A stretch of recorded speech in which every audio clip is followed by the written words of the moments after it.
What's up, y'all, and welcome into the Jack Vita Show. I'm your host, Jack Vita. We have a great episode coming up here. We have an awesome guest.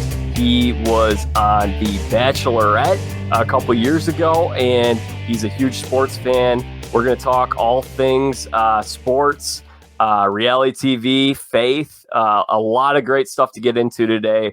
For those who are just checking out this show for the first time, make sure you subscribe to the Jack Vita Show, wherever it is that you get your podcast. And log on to my website, jackvita.com. Let me bring in our guest for the day, Garrett Powell. How often are you confused with the other Garrett from The Bachelor? Pretty good bit, especially on social media. But yeah, pretty good bit. Different ends of the country, but that's okay. We'll let it slide. Good stuff. Well, it's great to have you here. For those that don't know, Garrett Powell, he was on Bachelorette Hannah Brown season, and I must admit, Garrett, I did not watch your season. I've seen The Bachelor, I've seen a little bit, but I didn't catch your season. You didn't miss much, man. You didn't miss much. Well, I got some good stuff. We'll get to the Bachelor stuff later. I was able to gather some questions, but I want to know a little bit about your athletic background. You're a golf pro, and I was doing a little research on you. I saw you were a pretty good high school quarterback back in the day. Back in the day, yeah, man. Yeah, Homewood High School, go Patriots. Yeah, it was fun. I was, convinced myself in fifth grade I was going to win the Heisman Trophy somehow. So, but then, I had two offers out of high school, both 1AA schools. I was like 6 feet tall, 205 pounds, was more of a spread kind of guy was more of a pro style kind of guy that always seemed to be in a spread system. So, and it got hurt really bad. Had a tib fib fracture my senior year. Oh, Lost both offers, so walked on at University of South Alabama and found out real quick that I might need to choose another sport. It's crazy, man. It's by the way, you are frozen now for me on my screen. here. I can see you. Okay. I don't know what's going on with it. Let me try that. Man. Oh, there we go. Cool.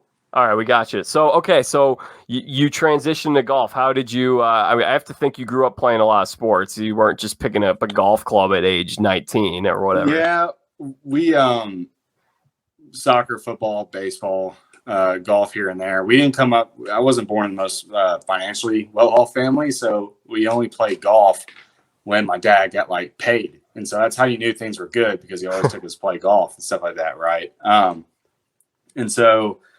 I joined the golf team in high school so I can skip baseball practices. And I skipped 7 baseball practices. Didn't really care that much. When I was at South Alabama, I, after practice, would go and walk across campus. There was a course across the street from campus called Azalea City. And I go play golf there. And one day I shot 75, probably with mulligans every other hole, gimmies from 6 feet, not legit 75. But I was like, whoa, I'm pretty good. And so I was like, okay, well, let me see if I can play in junior college. So called around junior colleges in Alabama. Called this guy named Coach Jennings, who's at Central Alabama Community College. And he's like, hey, I don't have a spot, but Coach York at Wall State, just get the kid off their team. Maybe give him a call. And I was like, cool. So gave him a call, told him my story. And he was like, well, that's great. If you're in the area, just let me know. Love to play with you. And I was like, Coach, this is what I want to do. So give me a day and I'll be there. He said, okay, be there on Monday. And this was a Saturday. And I'm like, crap, I've got no time. I was a 13 handicap and I told him I was a scratch. So yeah, lied straight to his face. So got there, ended up shooting 1 under through 6 holes, which is, of course, 13 handicap. You never do that. And after hole number 6, we're on 7 tee box. He was like, Garrett, I got to go. But I've seen enough. I'm going to give you a spot on the team and I'll call you in a couple of days to touch base.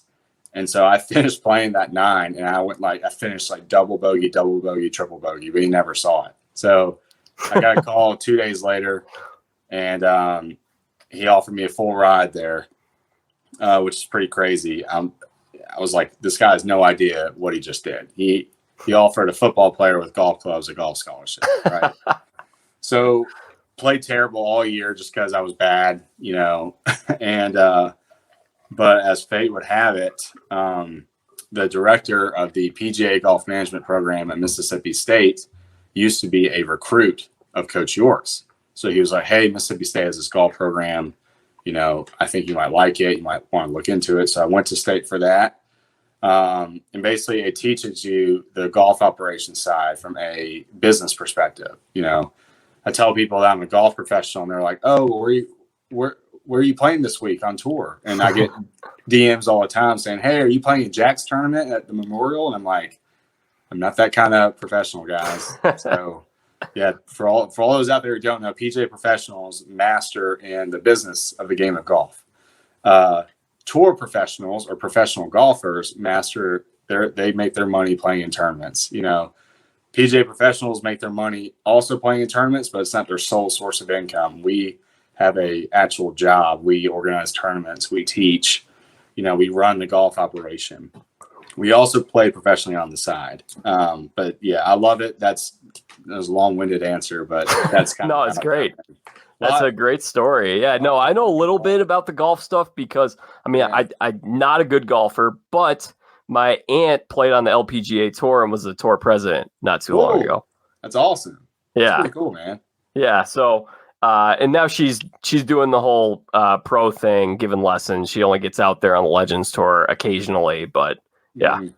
That's awesome, man. That's pretty sweet.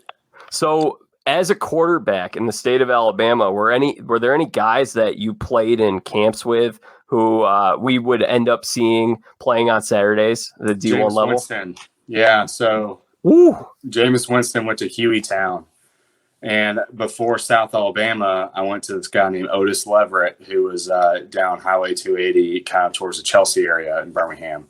And so me and Jameis Winston also, so Amir Abdullah, they're running one of the kickoff specialists for the Vikings, was my running back in high school. Oh, wow. So he's quick, man. He some SEC school told him he was too small, and he just ate that alive, and that powered him all the way up to the NFL. It's a great story. But yeah, so Amir, myself, my twin brother Austin, some other people, and Jameis Winston were all training together under Otis. And there was a lot of speed training. Otis's philosophy was kids are not ready for college athletics, so I'm going to get them ready. He was a 6'8", 280-pound dude who spent 8 years with the Chargers, and he was around LaDainian Tomlinson all the time, so he trained people like crazy. But the only two quarterbacks there were myself and Jameis. We actually called him J-Boo. But so I just remember, man, I was a graduated senior heading to South, and he was an upcoming sophomore and had, or either upcoming sophomore or upcoming junior, and had 31 D1 offers already.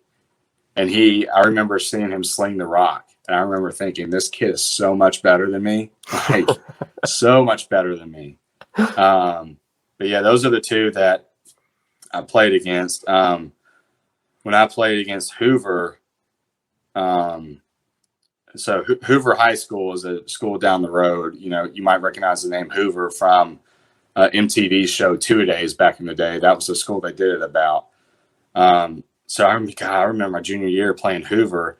All four of their defensive linemen had Division I SEC offers. So it was the two ends were Vanderbilt, the middle was Kentucky, and then another guy was Alabama, and then they had a middle linebacker who ended up playing at Tennessee, and it was just crazy. I was the biggest guy on our offense in high school, and I was a quarterback. So it was like I'm sure you were in for a long night that night. Yeah, it's like being in a washing machine, man. You just get thrown around everywhere. But it was cool playing against people like that and real talent, and watching where those guys are now and following their careers. It was because you want to play against the best, even if you're not the best yourself. It's just more fun that way. And so you ended up at Mississippi State. You transferred in there, right? I did. Yeah. So you were probably there around the time Dak Prescott was there. Yeah. So his junior and senior year were when I was there. But yeah, you weren't on the roster there. It's funny. I was doing my research. Some people wrote about The Bachelor, thought you played quarterback at Mississippi State. I rode that wave, man. I was like, I never addressed it, but I saw that too. And I was like, hey, if they want to think that, I'll let them think that. It's just brownie points in my corner, right? Yeah, I was looking and I was looking at the roster and I was like, you're not on the roster. Like, that's really weird. Like, I saw your, like, it was either Rivals or ESPN recruiting profile. I was like, okay, this guy, he was a legitimate quarterback at some point, Yeah. but I don't think he was on Mississippi State. I think they gave me like a 0.5-star rating or something like that. Man, yeah, I was not a shifty runner at all. That's part of the reason why I broke my leg. That was around the time where Tebow was playing.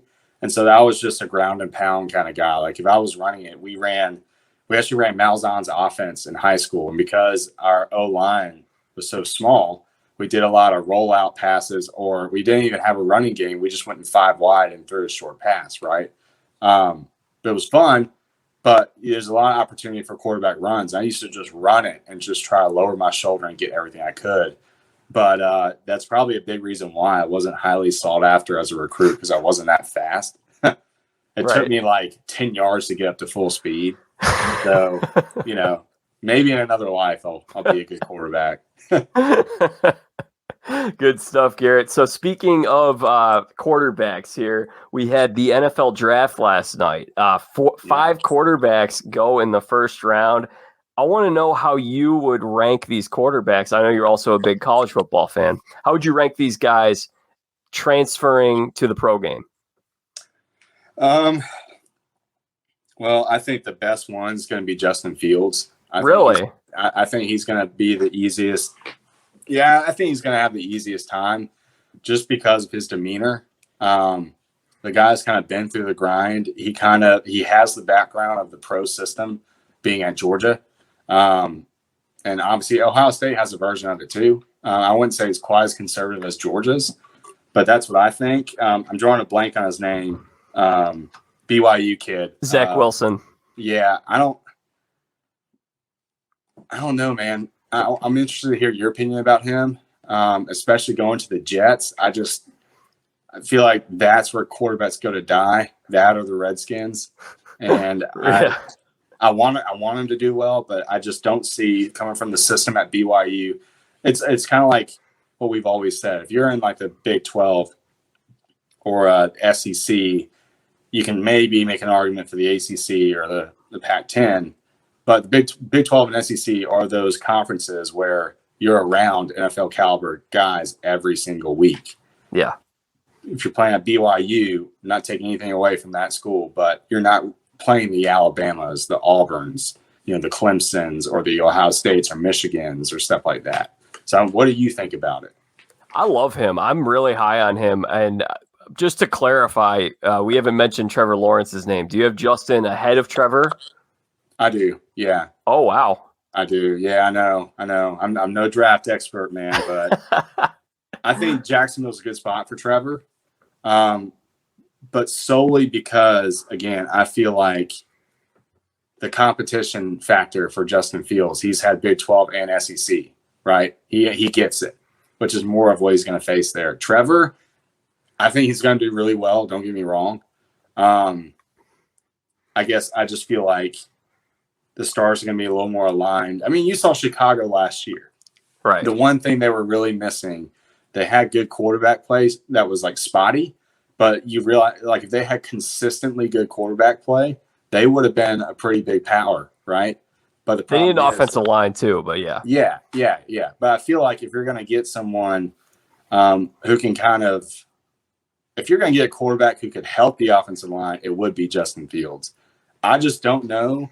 And maybe it's just me not knowing enough about Jacksonville, what all Jacksonville has to back up Trevor Lawrence, if that makes sense. Yeah, that's a great point. Yeah. So in terms of not even knowing where they're going, just in terms of the prospect, would you still have Justin ahead of Trevor in that regard? I would, yeah. I know I'm in the minority on that, but the dude is just a freak of nature, man. Like, I know that's not all it, but I just get excited when I see guys like that, Dude, I love it. I love to see the bold takes, bold opinions. Yeah. For me, I'm actually on the other end of things. I got Trevor number 1. I love Zach Wilson. I watch BYU a good amount. And I guess the one concern I will give you is Zach Wilson. He only started this year. He had to win that job going into camp last summer. I forgot about that. It's true. Yeah, but he's got a big arm. He's raw. He's probably going to take a year. If the Jets throw him out there week one, that would be the most Jetsian thing that the Jets could do. It'd be horrible for him. But as a prospect, I love his arm, big arm. And then, I'm split on the other three guys. I feel like you could talk me into any of the other three. Admittedly, I didn't see Trey Lance play at all. He played one game. Yeah, he played one game this year, and then the FCS moved to the spring, and then he opted out of the FCS as he should. And then with Mac Jones, I actually like Mac Jones quite a bit because he's really accurate. I was paying attention to Alabama's spring game. Was it 2 weeks ago? Bryce Young, he's going to be their starting quarterback this year, and in his first game, he was 25 of 44, which is, that's all right. 19 incompletions. Mac had 17 incompletions over the final 10 games of the season. So I really like Mac a lot. I mean, I do think that this is a really good crop in general, though. So you might not like what I'm about to say, but I actually put Mac ahead of Trevor. Oh, wow. So here's my two reasons. One, he played for Saban. I think you have to, as far as NFL goes, that carries a weight that people might not understand. Playing for a guy like that, just the professionalism that's involved in that. And I've had friends that's played for Saban. They said the same thing. It's like, no matter if you're going to play in the NFL or you're going to the business world, it's only going to help you from there on, right? Oh, yeah. And I can't help but make the reference of kind of like a Tom Brady, like a guy who really relatively in the rest of the class is kind of a no-name or people forgot about him. But again, pro style system, right? Obviously performed well. And the one game that pops up in my mind is the Iron Bowl 2 years ago, not last year, but the year before. So Auburn won that game barely. It was a shootout. It was a great game. But Mac Mac made some throws that game that were incredible. And there was two throws that cost Bama that game. Both of them, he made the right read. It was just a bad throw, which is easily fixable. But if you go back and watch that game, Mac went off, absolutely went off. And that's the game and that was really his first pressure game he ever had to play in, right? And he showed up for it for the most part. So that to me is, and again, I think I've always looked at like these top draft guys, and they always end up being overhyped. And I don't mind Trevor Lawrence at all. I hope he does well. I just can't help but think Mac is flying under the radar, and he's a kind of a no-name coming from a big school, just like Brady, right? He's got I saw on ESPN, they show he's got similar body Brady did. He doesn't look like an athlete. He looks like a frat guy, right? But I mean, I think that too, man. So we'll see. We'll see what happens. Yeah, I love the landing spot for Mac Jones. I mean, it's perfect. If Bill Belichick wants to, and they're going to run those little short pass plays, he's extremely accurate. Great spot. I will say I'm nervous for Fields in Chicago. This is a hard job. I live here in Chicago. Mm-hmm. I'm actually a Steelers fan though, but man. Yeah, I know, right? But it's really Chicago starting quarterback for the Chicago Bears, and I'd say the two games that made me I just don't know what Justin Fields is, because he had the 2-game stretch. I got the numbers here. Indiana and Northwestern, which are two top 20 defenses, definitely the best he saw in the Big Ten this year. 30 of 57, 414 yards, 2 touchdowns, 5 interceptions, sacked 8 times. Is it going to be, so we've seen the bad with him, but then we've also seen that Clemson game where he was superhuman. We've never seen a good Ohio State quarterback yet in the NFL. So I think he's got, I gotta say, I love him. He was one of my favorite players to watch in college, and I really hope he proves me wrong in a lot of regards, and I hope he does awesome here. But I just think he's going to have a tough time. Yeah, and he might, and I think it might be one of those things where it's going to be one or the other. Is one, he's going to be tough starting out, and he's going to mature late, and he's going to become that great quarterback, or he's going to be like a Cam Newton, where he blows out of the gate, no one can adjust to him, but then 5 years down the line, everyone has him figured out. I feel like it's going to be one of those Interesting. Yeah. And I think the natural reaction is to assume he's going to be like Cam Newton because his playing style is very similar. Stature is very similar. But I just think, again, Cam came from a spread system. Fields has, in my opinion, more of a pro style background. So I think you're right. I do think he's got some good veterans around him that can coach him up. I know Chicago's happy that they don't have to start. Oh, yeah. Dalton. So, yeah, I know they're happy about that. So, oh, man. But, yeah, you got a point there. No, they are very optimistic, and that's a good thing. I mean, I want people here in Chicago to be optimistic. But, was there anything else from the draft in round 1 last night that caught your eye? I was interested to see who my Bucks were going to pick. They picked that linebacker out of Washington, and just because, I mean, who do they really need? I mean, I'm just being real. I'm sounding like a cocky Buck fan, but who do they really need, honestly, right? It's, I think the guy's an outside linebacker, and I was thinking they're outside linebacker or some shoe-in at corner a couple of years down the road. But, yeah, I was just curious to see what they were going to do, but I guess it's a good pick. I mean, literally, you could have put a blindfold on, thrown a dart at the board, and gotten anybody, and I think they would have been okay. Yeah, I think you're right. My Steelers ended up going the running back route. They picked up Najee Harris from Alabama. And what was that? I saw that. Yeah, it's good. Yeah. Pick. Yeah, no, he's going to – I mean, I love having another star running back for this team. They're going to need to shore up that offensive line, though. That's they're going to need to do that tonight, hopefully. Yeah. Fingers crossed, man. Fingers crossed. What do you think he's going to be the main guy? Yeah, I think he'll be the feature back. I mean, really, last year there wasn't even a running game. I would say there just wasn't an attempt at a running game. They didn't have a very good offense. Again, they couldn't run block very well. And honestly, I thought Ben didn't get enough credit for how well he played last year because he took a Steelers team that a year before that was, I think, an 8-8 team. Last year, they come out of the gate 11-0. And yes, they hit a slump down the stretch of the season. But Ben was, I mean, that receiving core, I think, is overrated. You got guys dancing on TikTok. They led the league in drops last year. Not a great offensive line. Now their defense is spectacular, but I think with Ben, you saw a big upgrade from Mason Rudolph to Ben Roethlisberger a season ago. Oh yeah, that's for sure. I just wonder.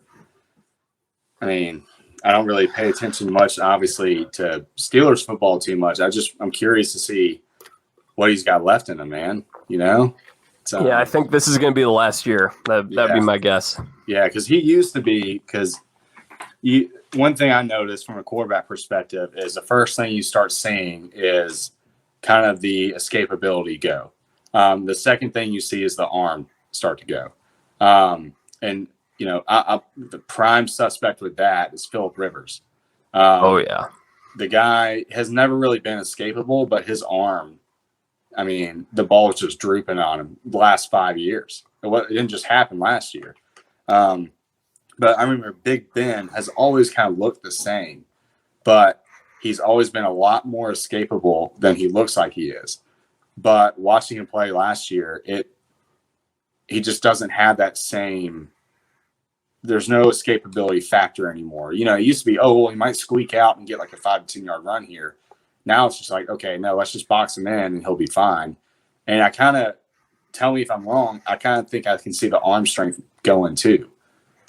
I think the arm strength is still there. I just think the thing is that their offensive coordinator, who's no longer with the team after last year, which made a lot of sense, he was very committed to this get the ball out quick in 2 seconds and don't throw the ball downfield. And then there was a game where they're playing the Colts around week 15 or something like that, maybe week 16, and they got down and they were actually letting him air it out. And I had the same thing where I thought, does he not have the arm strength anymore? In that game, he was throwing the ball very well downfield. He still he still has that, and that was one of the strong points of his game. I thought the Steelers were more dynamic when they did that. They also in that that playoff game where they got down 28-0 in the first half against Cleveland.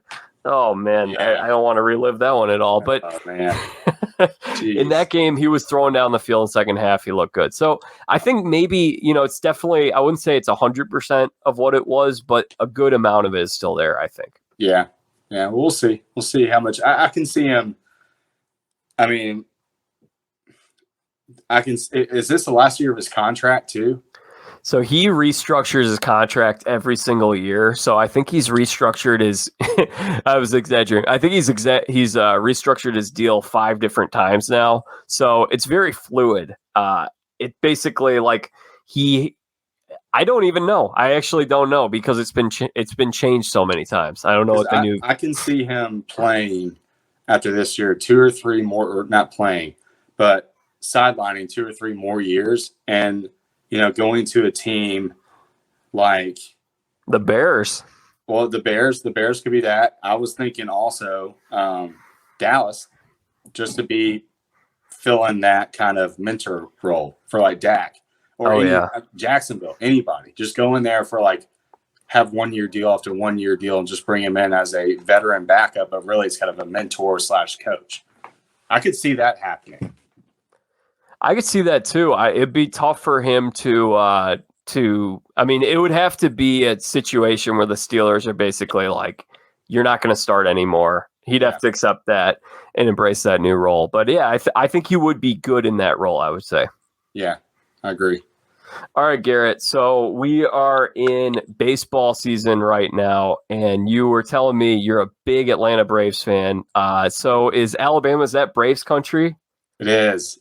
Yeah. We're only about 2 hours away from Atlanta, so it's pretty easy. As soon as they open, I haven't been to the game in a while, but as soon as they open their new stadium, went to a few games, man. That new stadium is awesome. It's so cool.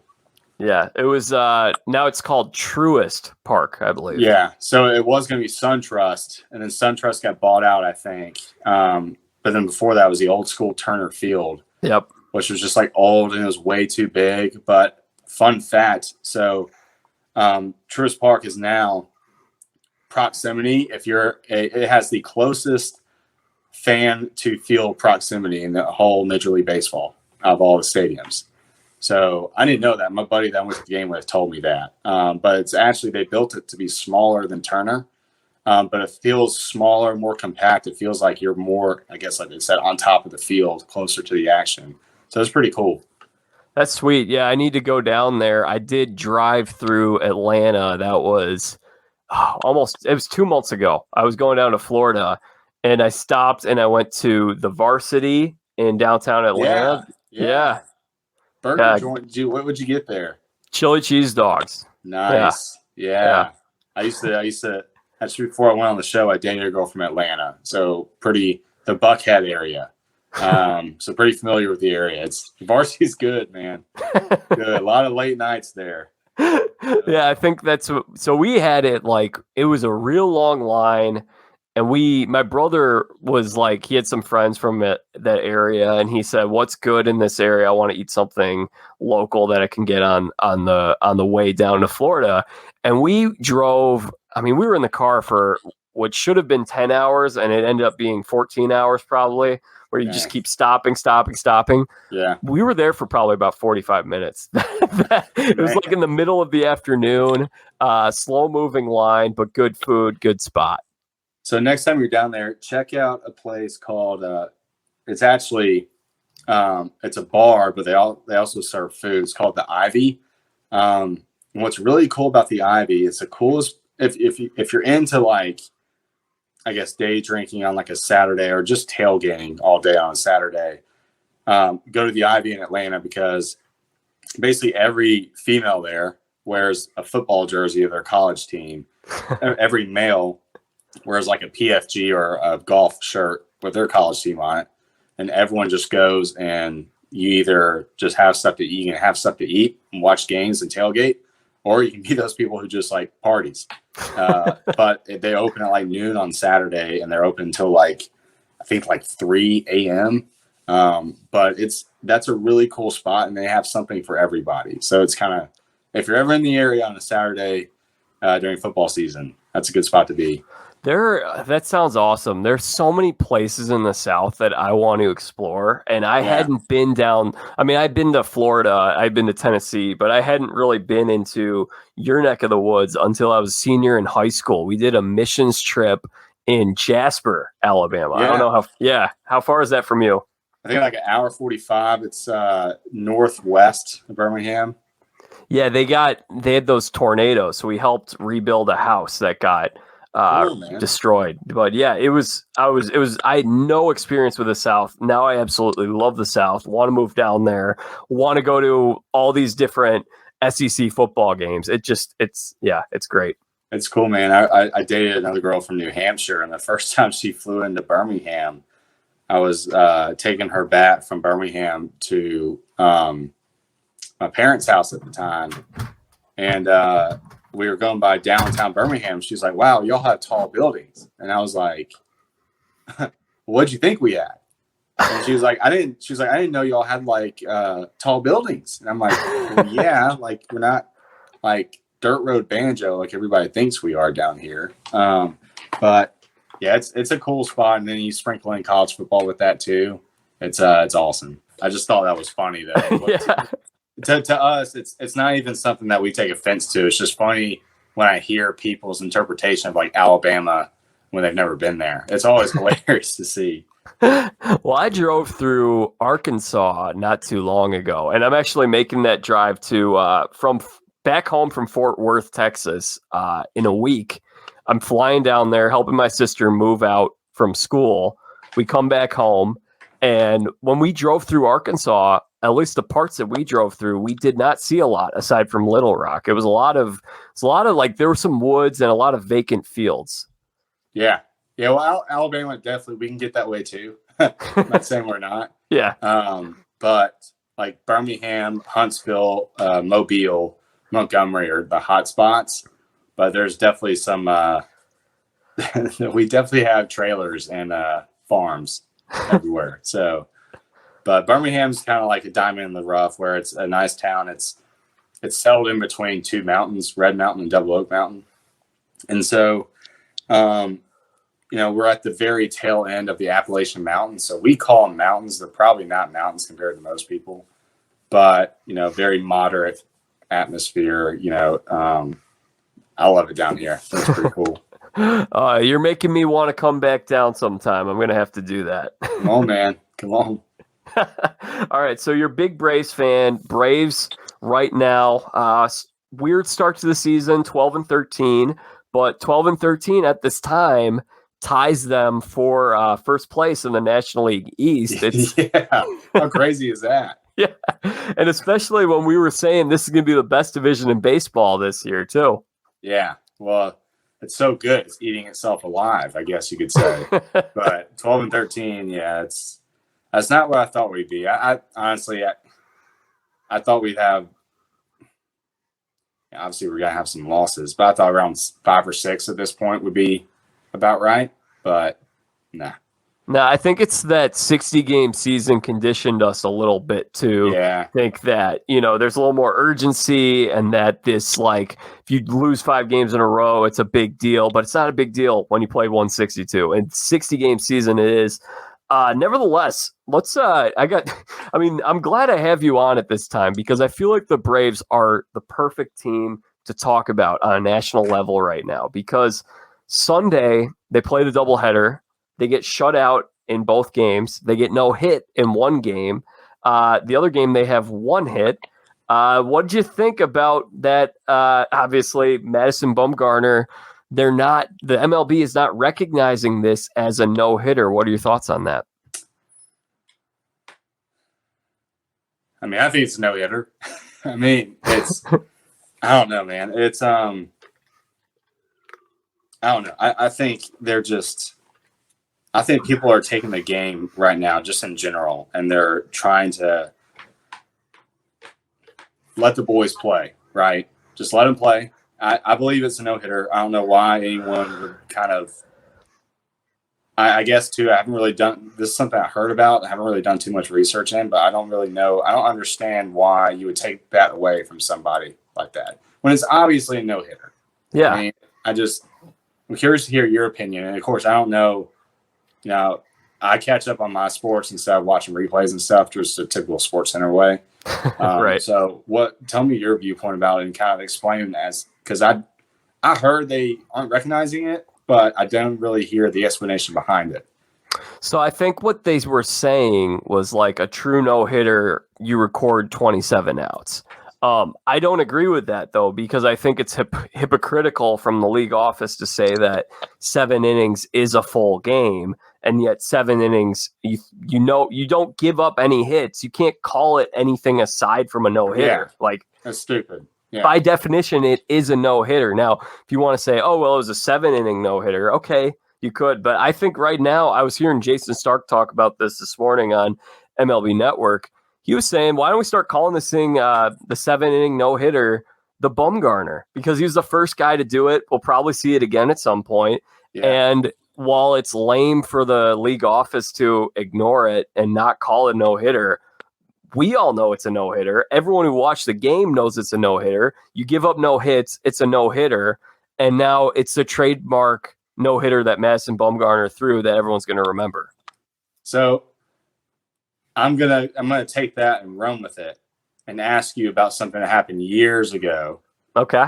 So what about Barry Bonds and the home run title?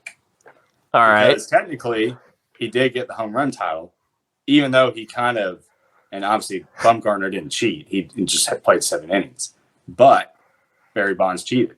So does that home run title stick in your mind? Because again, I see both sides. My argument is, and I was a Barry Bonds fan, so that's probably why I'm making this argument, is you have to have good technique to hit the ball out. Yes, added muscle does help, of course. Speedy recoveries do help. But still there has to be some aspect of, hey, this guy was very talented, right? He did cheat. But I want to hear your perspective on that based off what you just said about the Bumgarner rule. Yeah, that's a great question. So you're asking me if I think of him as the home run king, or that I count all those home runs as the same total? Both. Okay, so I would actually I would say yes to one and no to the other. I would say all those home runs happened, you can't, like, it's the same thing with Houston Astros. People want to take their championship away. Yeah. It happened. I would penalize them for the future and say, like with the Houston Astros, I would have issued one of those postseason bans that they do in college football. I'd say you're ineligible for this next postseason. You can't play in it. But you're not, like, you can't change history. Those things happened. I would say that, in my opinion, Hank Aaron is the true home run king, which should make you happy to some extent as a Braves fan. But yeah, I think that would be like my moderate answer there in the middle. Yeah. Yeah. Well, it's kind of like in the golf world too. Some people, well, we're shifting all over the place now, but yeah, no, it's great. I love it. That's how my mind works, I guess. Some people have the argument of, oh, well, who's better, Jack Nicklaus or Tiger Woods? Right. And, there's so many different views of that argument and so many factors you could put into play. So it's just interesting. I think all this stuff kind of ties together. And I love having conversations like that. Right. And it's cool hearing different perspectives too. Yeah, 100%. And so the Braves had really an interesting week because they put up 1 hit on Sunday through 14 innings, no runs. And then Dansby Swanson decides he's going to go a little crazy with this sage here. And I had never heard of this going on at the major league level before. He was burning sage, and I think you might be able to explain this a little better than I was, but I think he was going all around the ballpark burning sage, or was it all around the clubhouse?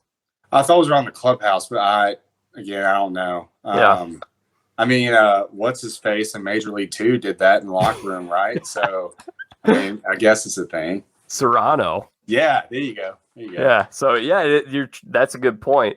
The Braves take 3 or 4 from the Cubs.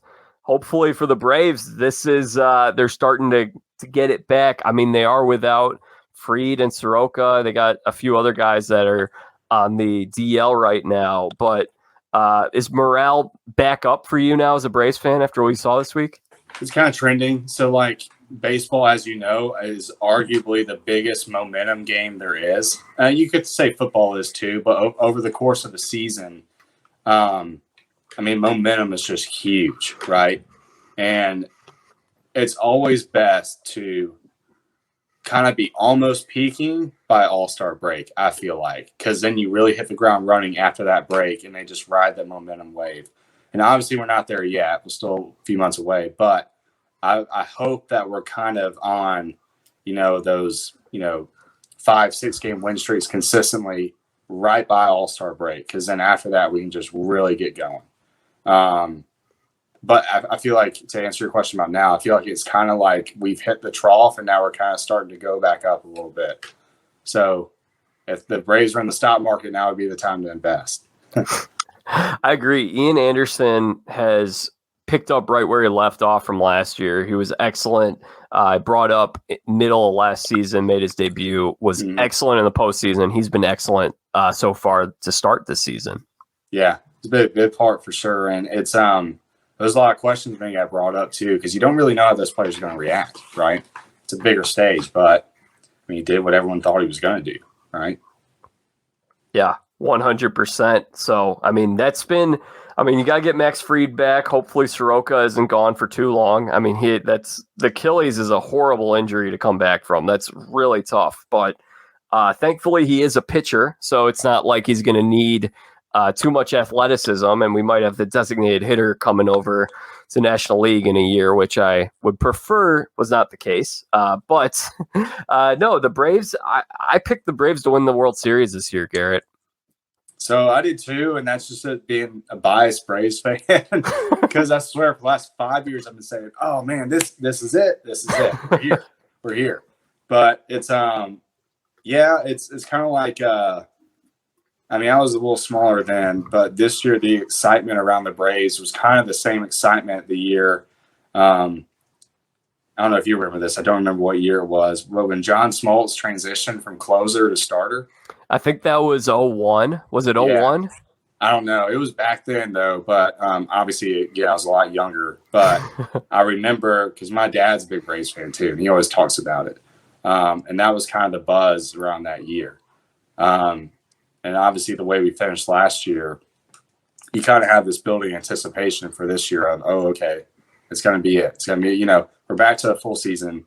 At the time we had the All-Star game, which we don't have to go into that. No, we won't. Yeah, gosh, just crazy. But it was just kind of like, okay, this just seems to be like the stars are lining up for us. Yeah, and I think right now what's so interesting is that the Dodgers, the last episode I did, Brian Cohen was on with me, and Brian was saying that Brian said that this Dodgers team could win 120 games. They were on track to do that. And they could. They have a great team. But you know what we saw ever since Brian made that proclamation, and hopefully Brian's listening to this right now, the Dodgers are now on a losing skid. They lost, I think, 7 of their last 9, something of that nature. And that's to be expected with baseball. I really think last year, the Braves had them beat. They were so close last year. They did. I think they can beat the Dodgers, and I think what really shocked me last year was how poor the Braves bullpen did in the postseason, because that was the clear advantage I saw in that series. I said, Braves bullpen, I like their bullpen more than Dodgers bullpen. Dodgers bullpen had some cracks in it, and I ended up being very wrong on that projection. Yeah. Well, it kind of reminds me, and I'm not too big in the NBA, but the games I do watch, and I guess it makes sense because they're both LA, but the Dodgers kind of feel like the bougie team of the MLB, right? But the Braves, and the way I've always seen the Braves, is more of a scrappy team. So like the Dodgers are the Lakers, and the Braves are more like the Trailblazers. Kind of like the scrappy team that don't have the biggest names like the Dodgers do, but they're gonna just scrap out and grind out a win any way they can. Which that's how I kind of view it. Which it's a very interesting rhetoric, because it's almost like you can see it long term. They're going to collide again come the end of the year, right? Oh, yeah. It will happen 100%. You just know it's going to happen. And so it's cool to see each team kind of do their thing right now, but keeping in mind the different play styles they each have. And you just have this feeling it's going to come down to them. Yeah, I mean, the Padres will be in the mix. We'll see what team ends up coming out of the NL Central. But, I mean, yeah, those are definitely the two teams that I favor in the National League. What's interesting, though, is the Dodgers are no longer in first place in the NL West. I don't know if you realize that, Garrett. No, who is? The San Francisco Giants are 16-9, and they are shocking everybody. It's a tale right now. They're 10-3 at home. They're just a 500 team on the road, but they've been excellent at home.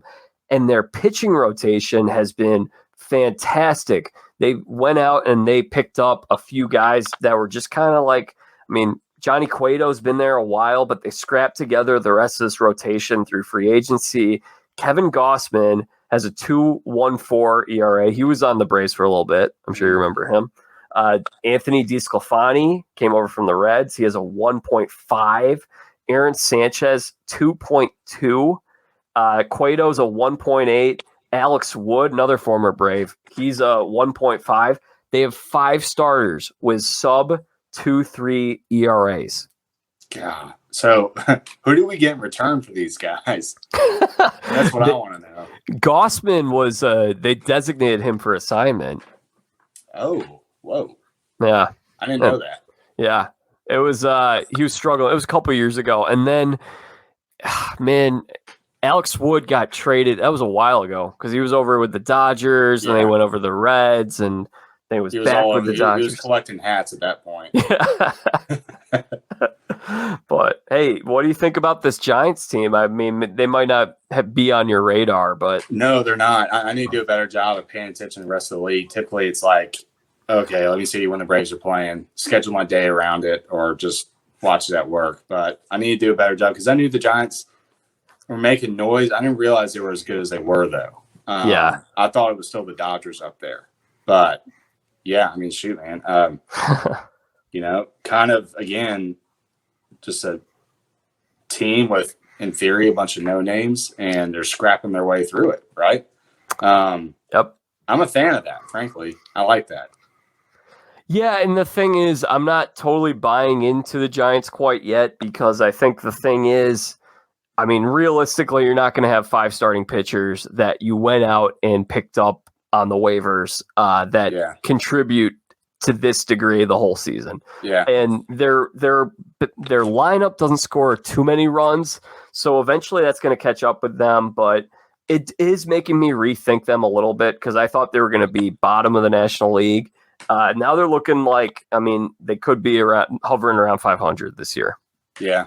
Yeah. It kind of, at this point, obviously it's not going to continue, but it's kind of like, reminds me of the Moneyball Oakland A's almost. Oh, yeah. Right. But again, they went on to do great things. I'm not sure if the Giants are going to keep up this streak, but we'll see. Yeah. Shout out to Farhan Zaidi, one of the great execs in the sport of baseball. Good job with assembling that team. For as bad as the NL East has been, the NL West has been the division we thought the NL East would be because they have 4 teams above 500. The Diamondbacks, also another one, 13-12. Out of nowhere. Yeah. Yeah. Jeez. I mean, I couldn't name 10 players on 5 players on their roster, to be honest with you. Like, let's start there. That's insane, man. You just kind of wonder, where all this stuff comes from. You know, you're so sure in a team that's going to do well and a team that's not going to do well, and then they just shock you. Seems like it happens every single year. So yeah, like I haven't even like given any weight to them. They just kind of popped up. And so are they more, I mean, is their rotation doing well or are they scoring a lot? What's their whole thing? What's their deal? Yeah, I think they've just been a good team so far. They don't do anything fantastic, but yeah, I think their rotation, their lineup, I mean, they have some really good players. Christian Walker stepped into that Goldschmidt role a couple years ago, and they ended up winning more games with Christian Walker than they did this year before with Goldschmidt. But the year before, they were in first place. So back in, I'm going all over this place. 2018, they were in first place at the start of September and fell off the rails completely. I think they're just a pretty good, scrappy team, like we were talking about with the Giants. I think that's kind of, and Bumgarner with the no-hitter. I mean, a lot of people writing him off. He looks like he's still really dang good, and with him and Zach Gallen, that's a really good rotation. Yeah, I remember when he came out of the gates there. Man, he was the guy, and then not that he was bad the years after that, but there was this giant expectation of what he was going to do, and I felt like he kind of sunk back a little bit, and I feel like now he's rising back up again to where he used to be. And I apologize. I can't remember how long ago that was. I want to say 5 or 6 years ago when he really had his breakout year. Oh, yeah. But you get the feeling, especially watching a no-no, even though the MLB says it's not a no-no, he's going to finally get back to where he used to be. Yeah, 100%. And then another thing from the National League East this week, Bryce Harper got hit by a nasty pitch. Did you see that, Garrett? No. What happened? He took one in the face. Oh, 97-mile-an-hour fastball right in the face. Oh, how long's he out? He might play this weekend. Really? Yeah. So he didn't break anything? He didn't break anything. Wow. And it was insane, the amount of toughness for that guy. He went down. It was real scary. He gets up, walks off the field, and looked like he didn't look concussed or anything. He was bleeding a little bit. I thought maybe he broke his nose. But yeah, I don't know what happened there, but I guess God was watching over him. Yeah. Shoot, that's nuts, man. That's I know a lot of people don't like the guy, but you hate seeing that with anybody because it's a 97-mile-an-hour to the face. I mean, a lot of people don't get up from that. No, they don't. And then the next pitch, so that was the first pitch of the inning. I'll give you a little recap into what happened with this Phillies-Cardinals game on Wednesday night. So then the next pitch, Didi Gregorius gets hit in the ribs. So 2 pitches, 2 hit batsmen, and then the Cardinals can't pull him because of the rule that you have to face 3 guys in order to change pitchers. A pitcher has to face 3 batters before they can be taken out of the game. So they're leaving in this guy. His name's Genesis Cabrera. And Genesis Cabrera, to his credit, he's been a solid pitcher. He's young. He's inexperienced. But he clearly didn't have it. So Mike Schilt couldn't pull him from that game. He hits 2 guys. And then the umps at that point warn both dugouts. Joe Girardi comes out. He blows his top because he thinks we should get some type of opportunity to send a message pitch, and we're just going to get tossed anyway. So he just gets tossed there on the spot. What do you think about that general idea of warning both dugouts after the Phillies haven't even thrown inside on the Cardinals? I get it, but I'm actually okay with it. I get why they're frustrated because it's obvious what's going to take place. You have to. Yeah, you got to stop the bleeding as soon as you recognize what's going to happen. And again, like I completely get his point of view on that, but you know what's going to follow, right? You just know. So you have to do it. What do you think about it? No, I hear you. I don't know if I think the game has been policed well by the players recently because when you and I were growing up, Bryce Harper takes one in the face, Paul Goldschmidt or Nolan Arenado is going to get it in the head. Okay. They don't throw at the head anymore. We're past that kind of era of like, we know everything about concussions. We care about player safety. So I think one of those guys would maybe get a pitch behind them or maybe in the back or in the butt. And I'm okay with that. So I would have let it be. But man, it was, there was no retaliation in that series. So I kind of like it when we see these teams really start to not like each other through these things. And, there's a little bit of animosity. I know that the league benefits from that interest on Twitter. Like they always like they do this stuff where they set up rules because they don't want guys to get hit. But then the second a guy gets hit, they put it on the MLB Twitter right away because they know it's interesting. Yeah, I mean, I miss the days of Boston, New York, man. It was like from 2000 to 2005. Those guys were at it.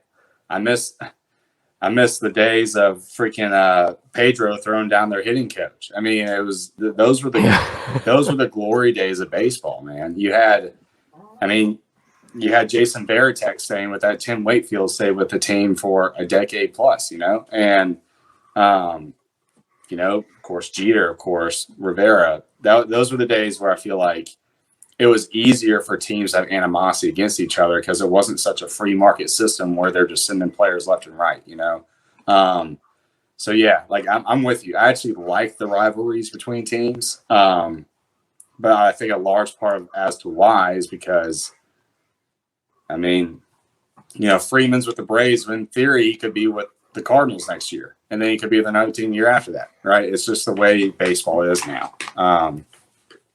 Thankfully, football hasn't quite gotten to be that way yet. But those were the days, man.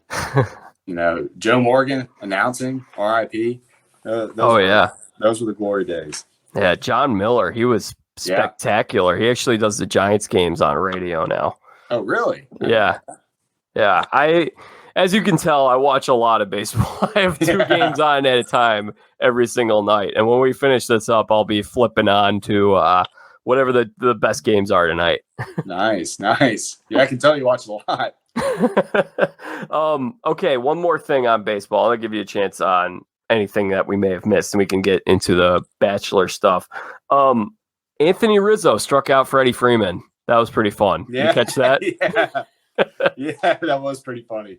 But hey, it's I actually love Rizzo. I think Rizzo's awesome. I mean, he's one of those guys I think is going to be a career Cub, and so you just gotta.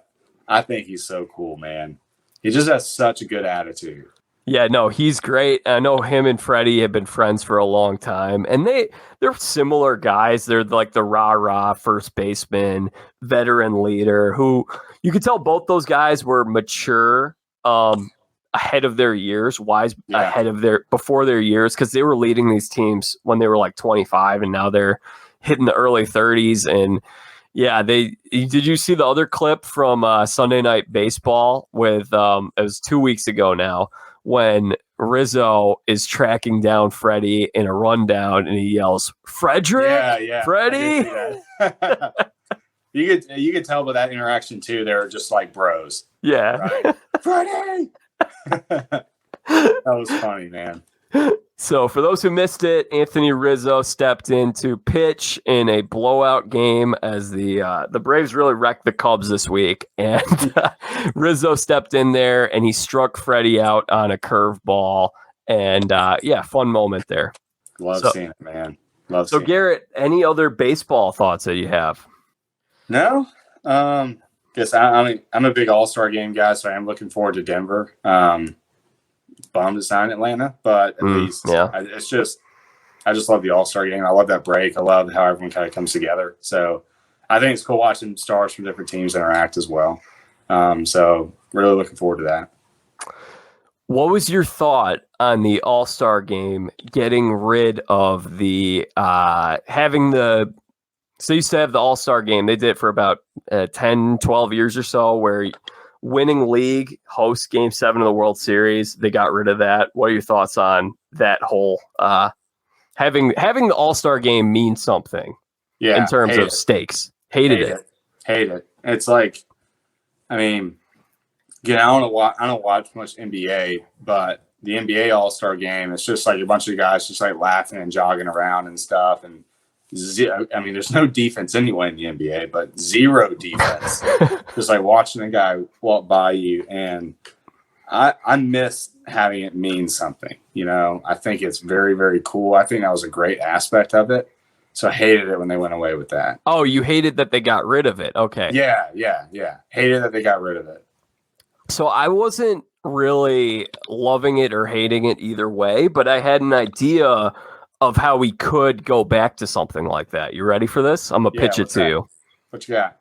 All right. So previously, the winning league would host Game 7 of the World Series, which, in actuality,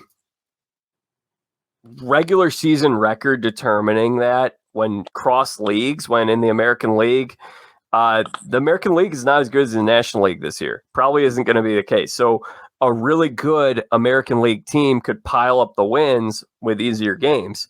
So I never had an issue with that game meaning something. My idea was, how about we give the winning league? So we'll say the Braves win the National League this year, and they're playing. Who do you want them to play in the World Series in this hypothetical? I don't know, man. I don't really care, to be honest. I just want them to get there. I mean, geez. All right, let's say White Sox. We'll do a little Chicago, Atlanta thing here. Okay, so the National League wins the All-Star game. So the Braves are given the opportunity. They get to choose which do they want. Do they want Game 7 of the World Series, or do they want to play the whole World Series with National League rules? That's pretty cool. Yeah, that's a good idea. You like it? Yeah, that is a good idea. I've never even thought about that before. That's a really good idea. So I think that would be, then you have some level of interest going down to the wire, and it's like, what are they going to do? Well, the Braves probably don't care if there's a designated hitter, because then they can put Marcell Ozuna at the DH spot. So they're probably going to take it. But there are other teams that probably don't have as deep of a bench, and they'd prefer to make a poor fielding DH have to get in the field on the other side. Yeah, that's true. That's a good idea, man. Thank you. Submit a proposal to the MLB. Yeah, I don't know if they listen. They got some weird ideas going on. I don't know who's pitching that stuff to them these days. No telling, man. No telling.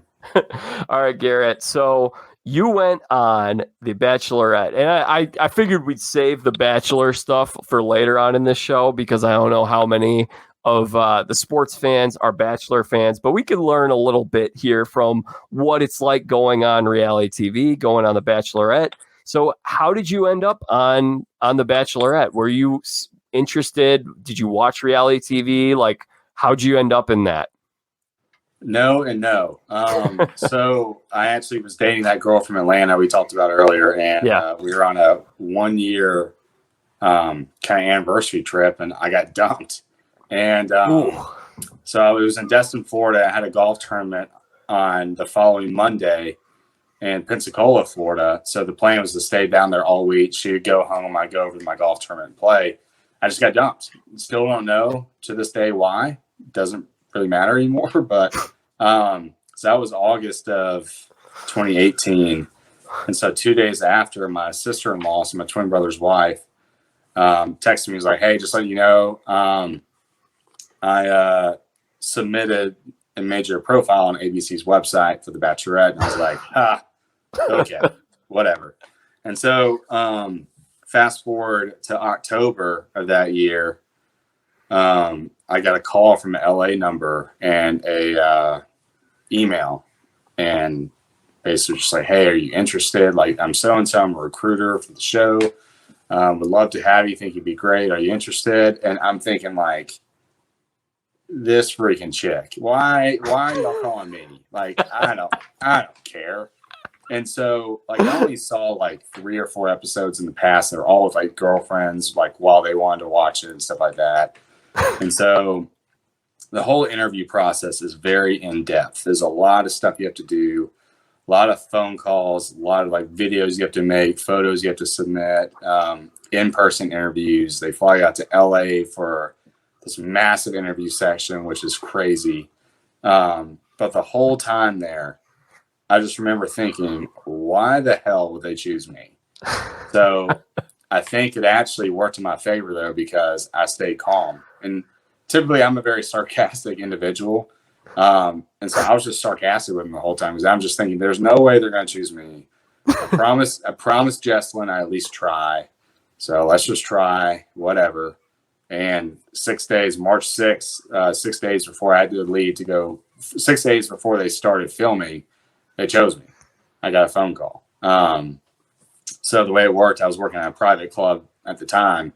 I was keeping my boss informed, and he was actually the guy that told me, he was like, you have to go do this. And I was like, well, what about work? Like, I could be gone for like 60 days. And he was like, we'll be fine. And I'm like, okay, cool. So got the phone call, left for the show and left to go start filming. Yeah. So so got the original call. My sister-in-law submitted my name in August, got the original call in October, found out in early March of 2019 that I had been selected. Wow, that is quite the story. I mean, I have to think that probably is pretty common for you guys to not really watch the show and then end up on the show. But do you think that the guys who had seen it a little more and kind of were going in for maybe having a better idea of what it is and like how to basically how to make the best TV because they've watched a lot of reality TV, they know how to give confessionals. You think those guys have some type of an advantage just in terms of dealing with the whole reality TV experience, being on the show, getting screen time, dealing with fans, all that type stuff? I think they have an advantage as far as after the show. I don't think during filming, I think those guys are actually more in their head about it. There are a couple guys on my season. There's one guy in particular named Matt Donald, very nice guy who had grown up such a fan of the show. And so night one, he put so much pressure on himself because he was such a fan. My mentality was like, I don't know what the heck's going on. I'm probably going to get sent home, whatever. And so it was easy for me to like calm down. But those guys who had like an agenda to be on this show, I felt like put pressure on themselves. But in turn, they definitely knew what was coming after. I had no idea. No idea just how many people watch the show, how big of a deal it is to some people. And I was just like overrun after I got back. It was nuts. Man. All right. Well, we'll get more into that. But yeah, in terms of the experience, I'm curious. So it sounds like you were just kind of like going with the flow. You're just like, whatever. The people are kind of forcing me on. I'll just go do it. And why not? It's an experience, just an opportunity that kind of knocked on my door and you just do it. So were you expecting, like, did you have any idea who the Bachelorette was going to be? Were you thinking like, am I actually going to like this girl? Like what was that like? So you don't know. So anyone who says they went on the show for a certain woman is lying because you don't know. Yeah. So when I got there on March 12th. Limo night was not until March 16th. I found out Hannah was the Bachelorette the night of March 13th. So right before limo day. But yeah, my mindset, the whole mindset was very chill about it. Was just like, well, it's funny when I got the invite to go on like the final interview weekend. That was when I was like, okay, this might be an actual thing. I was scared. I didn't want to go. I didn't want to go on the show, but I didn't want to chicken out. So I went on dates to try to find a girlfriend here, because if I found a girlfriend, it wouldn't technically be chickening out. But obviously it ended up not working out. But yeah, my mindset. If you had a girlfriend, you may have ended up with the Bachelorette. Right? I mean, jeez. I'm sorry. Yeah. No, but yeah, I was just chill the whole time, but just along for the ride. It just figured, hey, if I was 50 looking back on my life, would I regret not doing this? And I was like, yeah, probably would. But it's funny how I start out chill and I start out just in a good mood, and then you kind of get wrapped up. It's like Stockholm syndrome. You get wrapped up in it. I thought I had legit feelings for her towards the end of the show, because you're not hanging out with any other woman. You're hanging out with a bunch of dudes all the time. You're only talking about this woman. You're only talking about your feelings for this woman. And it was Stockholm syndrome. So towards the end, I actually had feelings for her. So yeah, I was very, very chill, no expectations. And towards the end, I was like, wait, well, what if we are meant to date? And then when you came out of that, so you finished 5th place, right? Mm-hmm. So you made it real far. Yeah. Yeah, I definitely did. You were definitely Bachelorette must have liked you quite a bit. Uh, Yeah. so when you came out of that, was it similar to ending other relationships? Was it easier to move on? Was it harder because you felt like you needed a little more closure? What was that like? It was easier to move on from the relationship, harder to move on from the experience. Um, because I remember she sent me home in the Netherlands, and I was sitting in a course the way TV works. There's this guy named Luke Parker who was on Yeah. the show with me, who she actually chose him over her. So every show, every individual serves a certain purpose. So I now, looking back on it, see that I was basically the martyr. I died for a good cause, right? So she, so she chose this guy who was perceived as like the jerk, who I always tended to call out because that's my personality. Um, and I remember thinking, I was confused, but I had such a sense of relief because I was like, I've been in this uncomfortable environment for over 40 days. I just want to go home and be a golf pro. And so the first week or so, I was pretty beat up about it. Afterwards, I was beat up, not because of Hannah at all, because for 40 plus days, I'd only gotten about 3.5 hours of sleep because that's what they do. Oh, yeah. They sleep deprive you a little bit. And plus you throw on, you throw kind of like the mental games you're playing with yourself on top of it. Then you throw the travel and the time zones. So like, for example, we have been waking up at 4 all week, or excuse me, 8 all week in the Netherlands, go to sleep at like 4:30. And so like the night I got sent home at 4:30 in the morning. I didn't actually make it to my new hotel until 5:30 in the morning. They had to wake me up at 8 in the morning to take an Uber to Amsterdam to fly home at 11. Flew a 9-hour flight over 7 hours worth of time zones to Chicago, then flew back down to Birmingham. And so that lack of sleep on top of everything messes you up. And so that's really what got to me in the long run. That's super interesting. I had never heard that before, and I watch a good amount of reality TV, and I've seen The Bachelor in the past, and I've had a number of Survivor contestants on here, and they always talk about the sleep deprivation because they're on an island for 39 days, and they don't have any food. They don't have like a bed to sleep in. I had no idea that was something that was going on in terms of the Bachelor franchise. Yeah. Yeah, and then just like the mind games where producers will they'll purposely get your trust, and then they'll try to convince you to do certain things, which they got me once early in the show, and then I realized from then on, like, hey, I'm not trusting y'all. But also, the mind game is a bit comparison game you play with other guys. So like Tyler Cameron, who was a big character on my season, obviously a very fit dude. He's a male model, 6'4". He's a very handsome guy. So Jed White, another guy on my season, very talented guitar player.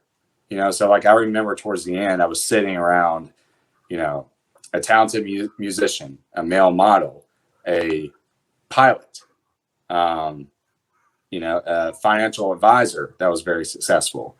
And then you look at yourself, and I'm just like, I'm just a golf pro. What am I doing here? But, it's a constant battle of thinking, okay, not worrying about anybody else, anything that you can't control, but then understanding that, okay, you are here because you serve some purpose, whether it's for reality TV or whether it's because this woman actually likes you. You don't know, but you serve a purpose. So that's all you got to focus on. So that on top of everything too, just really wears you down. That's really interesting. So with the lack of sleep, and you mentioned a little bit of what the producers do, you feel like it's easy for them to manipulate people on there? Yeah. Because we're all in such an uncomfortable environment. So we're all trying to grasp onto something that's comfortable. So keep in mind, if 8 guys are going out on a date with this girl, well, the other 20, if there's 28 left, are sitting in the mansion with producers. What are producers doing? Being friendly, like just chilling with us. So they get us, it creates a sense of comfort. And so in situations during dates, they'll be like, hey, I really think you should ask Hannah this question. And like one time that happened, and I was like, no, man, that's a bad look. I don't want to do it. Well, I had like 6 other producers that day that I was friends with come up and be like, hey, so you should probably ask Hannah this question. And then I did it and it backfired, but that was part of their plan. Right. So yeah, you're grasping for something that's comfortable. So then I have to think that with you being someone that was, all right, you know what? No, I'm not going to do what you're telling me to do.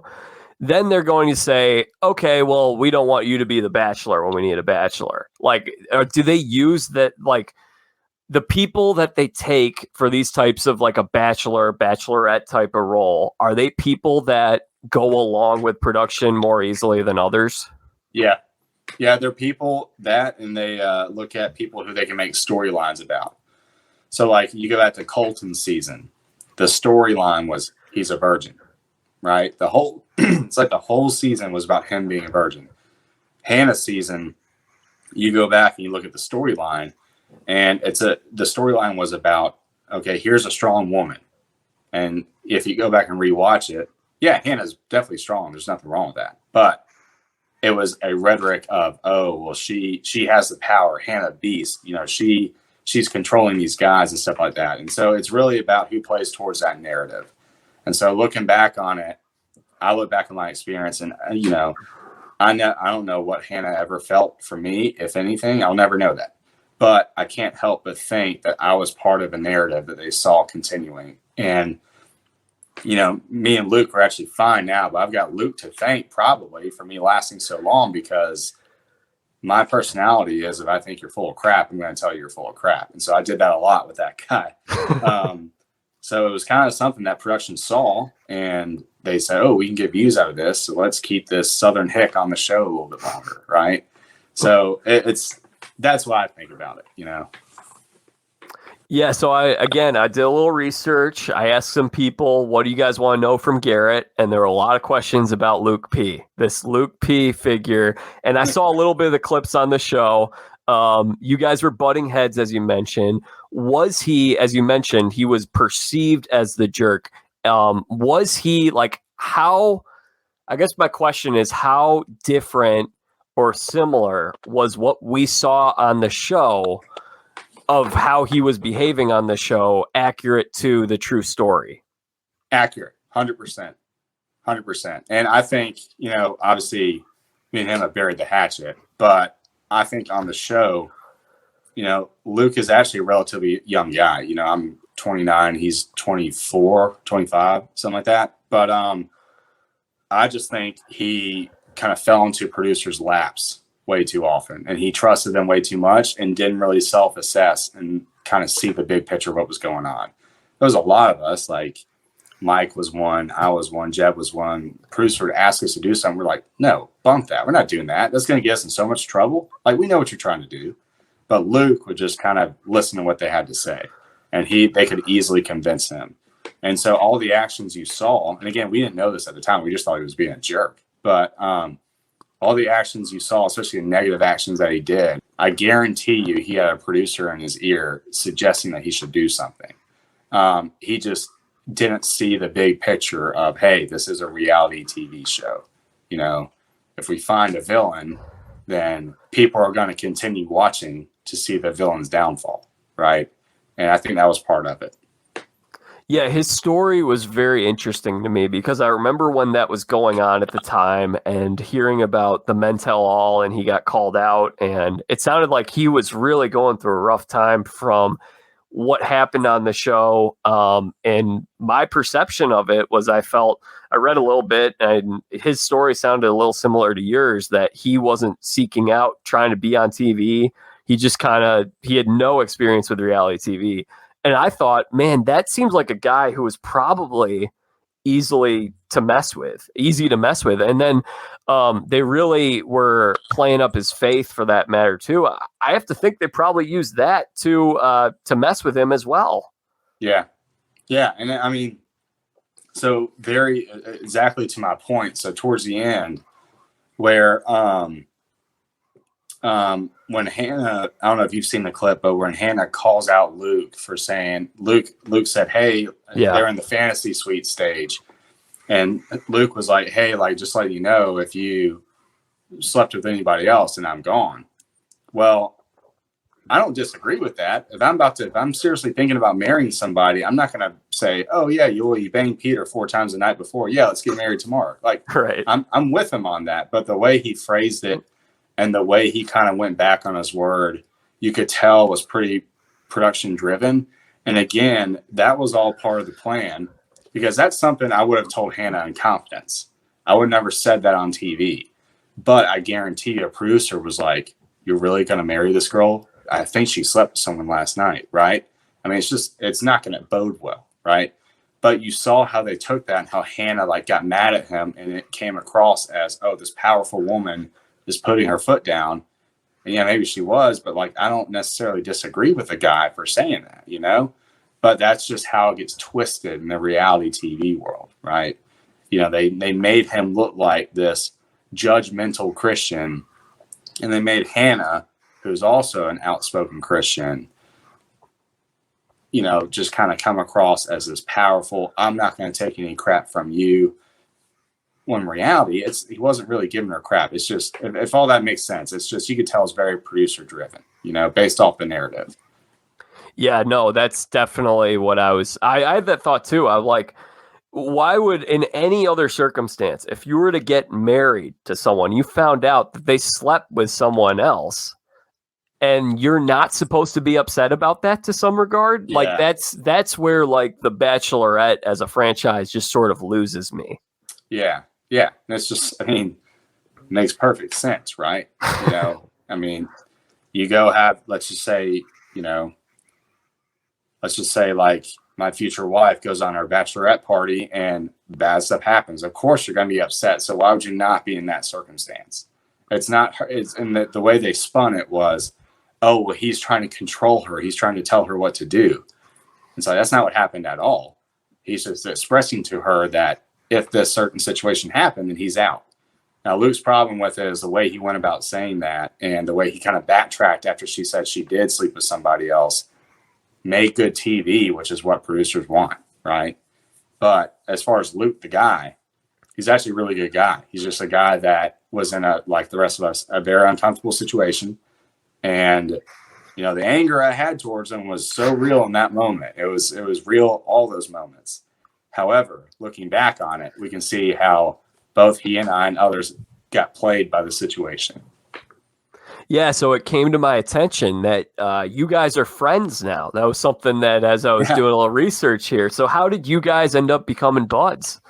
Yeah, so I was going through a really bad depression last fall with Instagram and everything, and just the political climate, and you know, with me being a kind of more outspoken conservative, and you know, Instagram tends to be a little more left-leaning network. I was catching a lot of heat, and I didn't know how to deal with it. I just had no idea. And so coming out of that moment, he actually reached out to me, and he was like, hey man, like, just letting you know, like, if you need to talk, I'm here. And I really appreciated that, because a lot of people on that season just ditched me. A ton of people did. So I really appreciated that. And we kept in touch. And I guess this was late February. He was actually in town speaking at a church, and he hit me up. He's like, hey, just letting you know, I'll be here. Like, can you make it? I know it's short notice. I was like, yeah, I'm there. And so went there, and we actually posted a picture when we were there. But yeah, we've been back and forth ever since then. Like I said, he's a good dude. It's just we both got wrapped up in circumstances where we were both very uncomfortable. That's really cool to hear. So you had mentioned, and I saw you on the PragerU roundtable that you did recently, and we won't get into the politics of it on here. I know that people don't like sports and politics, or politics and sports, I should say. So I stay clear of all that. But you had mentioned that your experience with the show was not a very positive one coming out of it. And you mentioned just now a little bit of the Instagram stuff. So how did your life change for the better and for the worse? I guess I'd like to know. Yeah. So for the better, I'm definitely very, very thankful for the show and everything it's given me. It's given me a lot. It's given me essentially another source of income. Instagram is basically a job now too, which is nice. I get to the way I view my social media is that I get to touch people, and I'm trying to do the very best I can to be positive, to be a good influence on people's lives. And I'm very thankful for that as well. And you do a good job at that. I've been following along for a little bit recently, and the Instagram stories are very positive. You're helping people. You're giving tips on what's worked best for you and how other people can make the best version of themselves. So I enjoy seeing your posts. Well, thank you, man. I appreciate that. I guess kind of transitioning from good to weird to down. The weird part for me, and still kind of a weird part, is that like when I got off the show, I didn't know what was going to happen.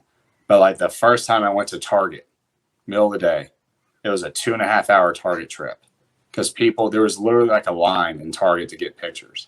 Wow. And in my mind, it's like, I'm thankful for it. Don't get me wrong. But I don't understand why people want it because I'm not good at anything. Yeah, I mean, I'm a golf pro, but I'm not known for being a golf pro. Yeah, I'm not like LeBron where I'm good at basketball, and that's why people want a picture with me. I just got dunked on your TV screen. Like, that's the only thing.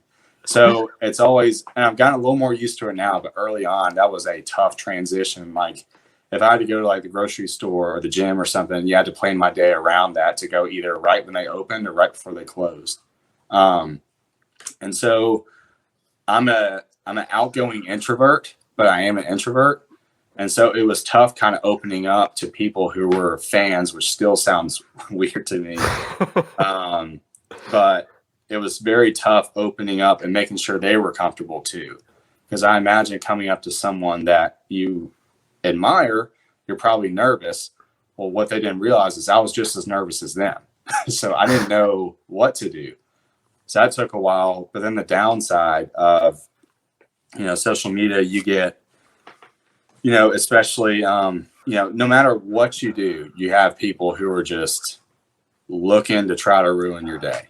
And it's always for the same reason. It's always because they want to make themselves feel better. And I sympathize with that.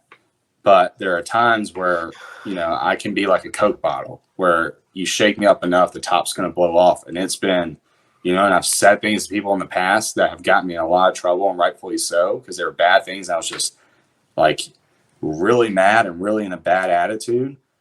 But then it's also taught me, I'm thankful for all of that because it's taught me how to deal with criticism. And, it led me to therapy. And it led me to understand that, when people are either really mad at you, deep down, all it is that they are scared or they are just missing something in themselves, right? So when you look at anger coming from an individual and you basically tell yourself, okay, this anger or this rage is coming from someone who's in pain. It helps you not to get angry back at them. And I think that has been the biggest blessing when you wrap this show up and everything I've learned from it. That's been the biggest thing I've learned. And it's part of it's been tough, but it's also been great. And it's also helped me grow overall. That's really cool to hear. And I know you had put out an Instagram post sometime within the last year or so, and you had opened up about having some depression from the show, but also and you also mentioned this in your PragerU video, how your relationship with God really brought you out of that. I'd love to hear that story. Yeah, so I've always been a Christian. I've always been a believer, just haven't really been a follower. And it got to where that point, the highest of highs was coming off that show when everyone, people want to be your friend, people want to be around you, people enjoy it, people want to know where you're at, stuff like that all the time. Never experienced that before. And it's kind of like what I've said on other podcasts. Fame is kind of like a drug.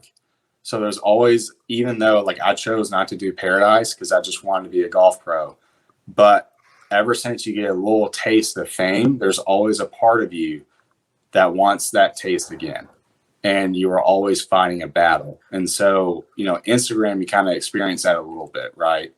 Well, I noticed that the further I got in my head about, you know, what my followers want or what the public wants, the further away I got from God.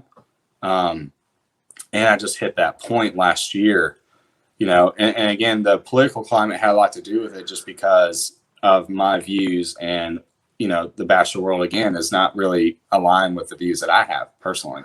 And that's okay, but I just caught a lot of heat for it. And so, like, I've always been kind of rightward leaning. And so people, for the first time in my life, really hit me with, oh, well, you're a bad person because you believe in this, this, and this. And it made me kind of question myself. It made me think that I was a really bad person. And so I went through a period where I was like drinking every night, trying to numb the pain and stuff like that. And I essentially got all the way down to the bottom of the barrel to where there was nothing else to turn to but God. Right.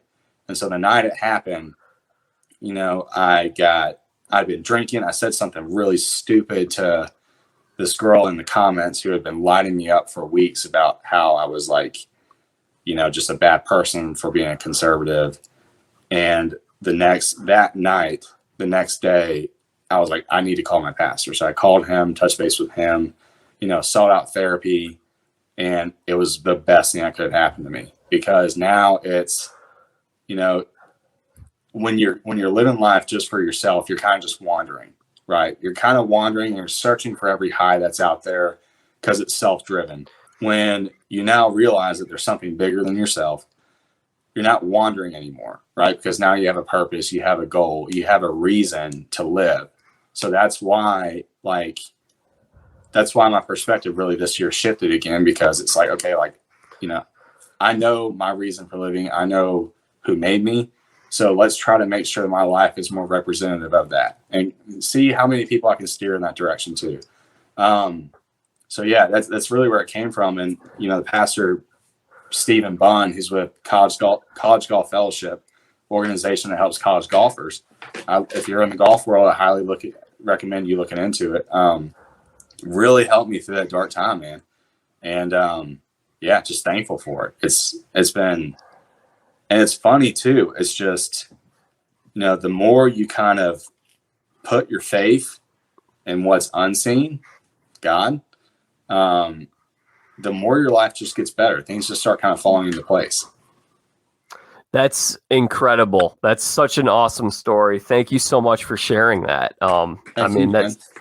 That's not an easy thing to talk about with mental health and depression, but I've experienced a little bit of my own past, and similar to you, my relationship with Christ is what gave me direction, gave my life purpose, gave it hope. And that's the thing. I think it's so hard for people that are right now, it's a rough time, things are not open, and we're dealing with COVID, and, things are not perfect in this world right now. They never will be. And if you don't have that, I don't really know how you fill that bottle. You have this bottle, and it's like, I believe that Christ belongs in that bottle. We all were created to know him. And if you don't have, we're all trying to fill up that bottle with other things. And it's like a lamp. It's like the light that we need to get out of the dark. And if you're putting other stuff in there, I just don't know how you can get out of the dark.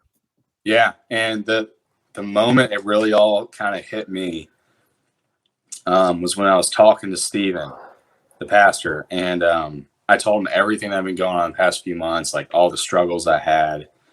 And his response was actually, he was like, come all who are weary and I will give you rest. And I was like, that's it. I have not rested at all. Never have. I've been so stressed out about what other people think that I made other people's opinions my God. Right. When in reality, if today I look back at that time and I was so uncertain who I was. Now it's like, when your faith's in God, you know who you are, you know who backs you, right? So you don't really need these validating opinions, right? You just do what's best for you as a representative of what you believe in, right? And I just remember feeling so much relief Like, oh, I don't have to stress about this stuff anymore. Like, I can just let it go. And it's been so great because now it's like beforehand, I remember like I'm a big gym goer and I used to hate taking days off. I used to hate, it was always like go, go, go, go, go. Now, you know, it's mandatory that I have one Sabbath day, and it's done wonders for it because it's just, you know, you rest. And that's when it really, really hit me overall, was just you feel like you're constantly going, but then you hear that verse and you think about what it means, and it's just like, I can just let everything else go, right? And it's so great. You know, the dark thoughts, the depression, people's opinions, just let it go. It doesn't matter, right? And that's what really kind of turned me around. So, Stephen Bunn, if you ever see this, thank you. That's awesome. Yeah, I hope you should definitely send this over to him. I'm sure he'd appreciate listening to that. Yeah, and was Luke helpful in that regard too? Yeah, he was. Because again, he reached out via DM and we just went through a discussion. And he's always been a man of faith as long as I've known him. And you know, and I can relate because, you know, we both are people who walked a very sinful path to get to where we were, right? So I get it. I'm with him on that. And he was just, again, he was just that extra person who was like, hey, dude, I get it. I'm here. Just let me know. Right. So it was nice to have that camaraderie for sure. And you mentioned something else about people from your cast sort of ditching you, dropping you. Were they dunking on you publicly? And was it similar to what they did to Luke? A little bit. Yeah. They did a little bit. And some of it was because, you know, so it wasn't really because of any of that for the most part. It was mainly, it was because of that. But like, so for example, I came out about my political views, not because I'm trying to get people to swap sides. You know, believe in whatever you want to believe in, do your own research. That's what I think you need to do anyway. I came out about my political views because I believe, especially from a social media standpoint, there are a lot of people on my side of the aisle who are afraid to. And my whole point with coming out is you shouldn't be afraid to. You know, this is just a belief that you have. You're not bad, no matter if you're liberal or conservative, right? It's what you believe. It should be okay to speak out on it. But a lot of the guys from the season that I was on are people who rely on social media for their career. They don't have another job. So it is a bad look for them to associate themselves with someone who is labeled as problematic because they're a conservative or something like that, right? And so a lot of people will take that and just say, okay, see ya. And yeah, I'm not gonna say who it is, but then you can probably do some research and figure it out. But it's no, but it's a sad, and I get it from their point of view. I get it because it is their career. But I also wish they would have kind of hung in there, because these were guys that I did have good relationships with. They were very good people.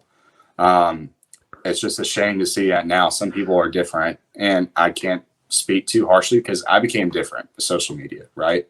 But yeah, it definitely happened for the most part.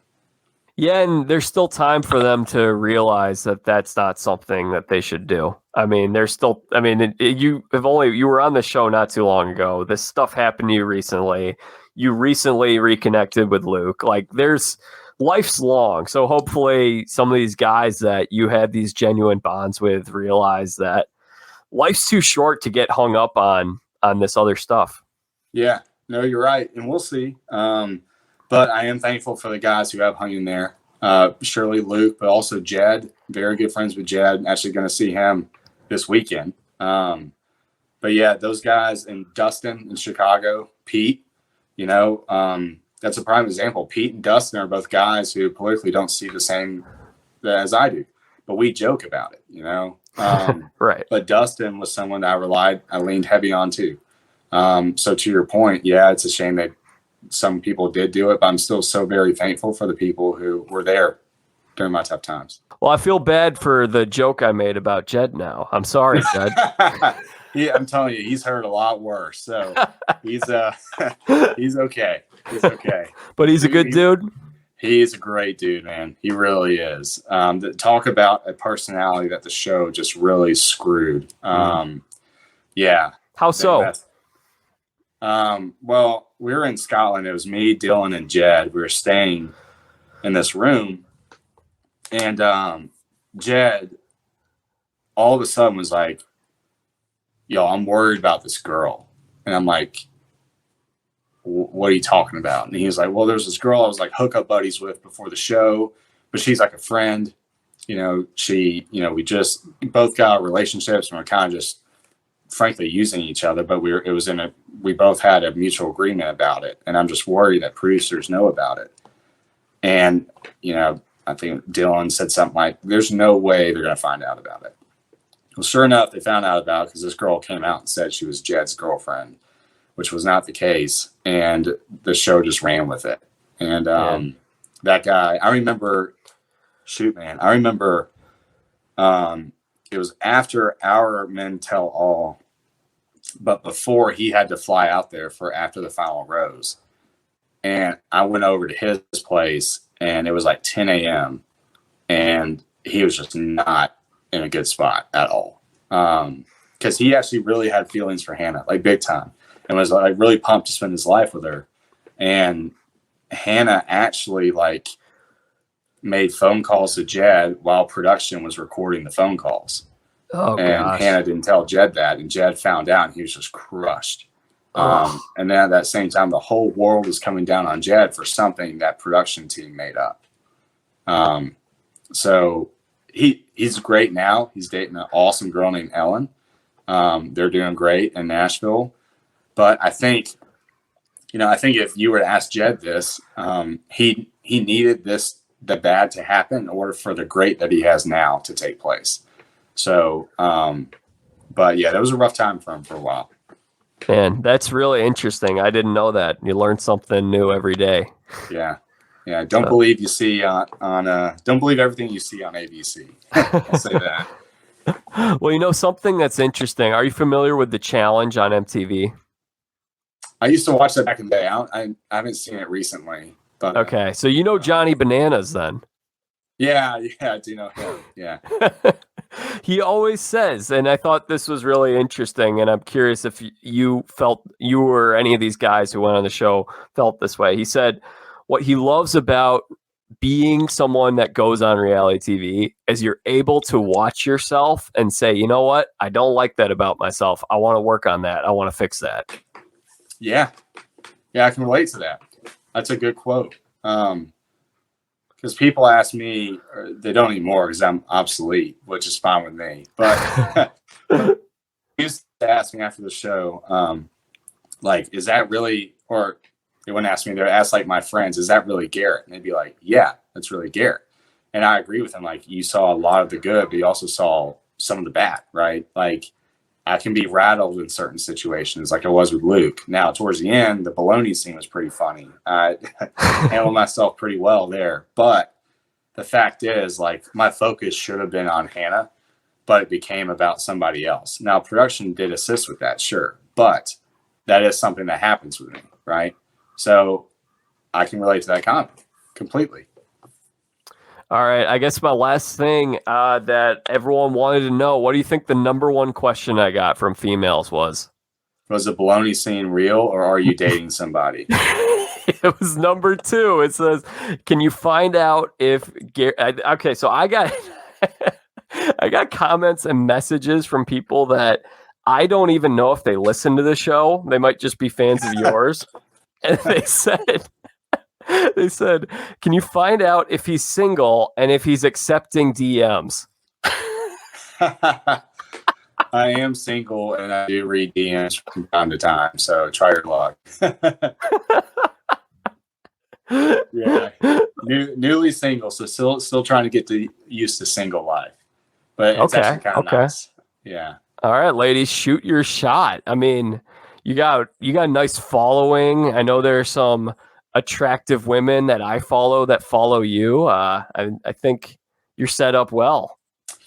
We'll see, man. We'll see. It's, I don't know. They just got to be in it for the right reasons.